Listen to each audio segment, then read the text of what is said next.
through my studio. I have this studio setup in this current location and this current setup for about a year now, but it's very soon going to change again, so I thought it was nice to give you a quick show what kind of setup I have at this moment. My recent released album has been made here in this current setup, and I want to give a quick run through the hardware setup that I have at this moment. And the setup I'm going to have afterwards, it's going to be a bit more mobile setup. So by then I will give you a more software related, what kind of plugins I use, what workflow I have in the program. So I'll give you a quick peek in what I have installed and how I have everything set up. As you can see, it's not really the most specific studio furniture. We used a desk that was in this third bedroom. I managed to install all my equipment in here, so I'll give you a quick run through. The basis of all is an iMac 27-inch. I have Ableton I run on that and some other plugins, but we'll get to that later. As monitor speakers I have KRK Rokit, and I believe it is even the generation 1, I'm not so sure about that. I used Arlex, the pads. As a sound card I have a Lexicon, it's a USB sound card which fits neatly between the monitor and the keyboard, or in this case the Ableton Push. The Ableton Push with an deck saver, and for monitoring through headphones I have Beyerdynamic DT-770 Pro. The sound card and the monitor speakers are one of the things that I would like to upgrade. The moment I have the chance, I would like a Thunderbolt sound card and different monitor speakers, preferably a little bit bigger. Then on the side I have installed my Maschine.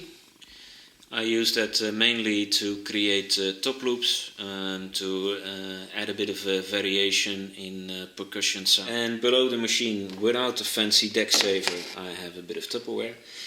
I have my Moog Minitaur, a desktop bass synthesizer. I often use this as a synthesizer for my bass lines or ambient soundscapes.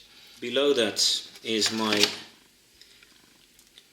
Roland TR-8. It's a drum machine that I have used for every track of my album, my go-to machine. I still haven't opted in for the 7X7 upgrade, might do that in the near future. Below the TR-8 I have my other analog synthesizer with a fancy deck saver again.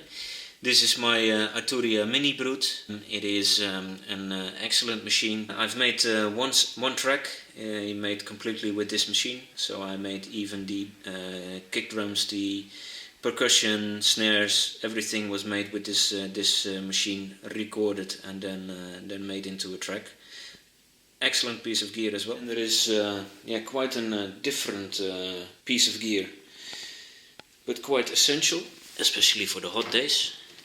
And as you can see, with only 6 bottles of Almaza beer, it is not enough for a hot day, and luckily it's winter.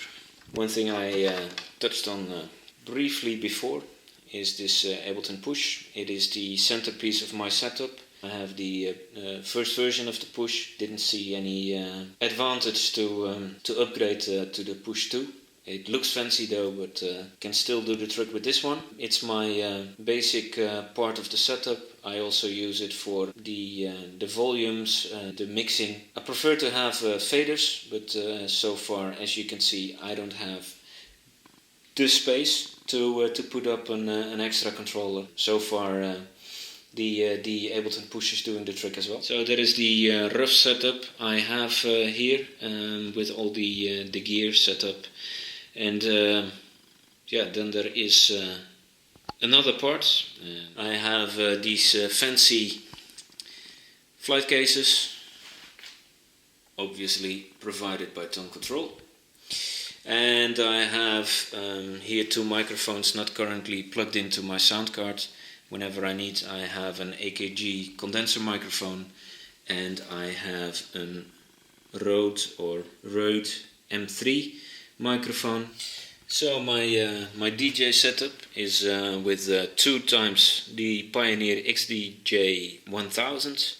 It's the Mark 1, and to me this is giving me the biggest bang for the buck. Playing my music with USB or through the laptop and not using CDs. So the XDJ 1000 is the perfect version for me. Very happy with these and very easy to work with, and also a good way to get used to the club standard. As a mixer, I have an Allen&Heath Xone DB2. Excellent sound. And the choices you have with the effect channels, the 2 effect channels, is impressive. Very decent mixer. The only thing is that my mixer is giving me some headaches. My Y effect channel is giving some trouble, and every now and then there are some screws in here and some buttons. Yeah, they electrocute me a little bit. So I need to get that fixed. But to be quite honest, I haven't found a company which I would trust to repair this mixer here in Lebanon. Have to figure out a solution for that. It's a pity for the full use of the mixer, but so far I can still use it, not to the full extent, but good enough for now. So this is the setup I use for my compulsive movement mixes. So that was a quick run through my studio, showing you the bits of gear. Hope you liked it. If you did, hit the like button. Feel free to subscribe and or share this video. Thanks. Catch you later.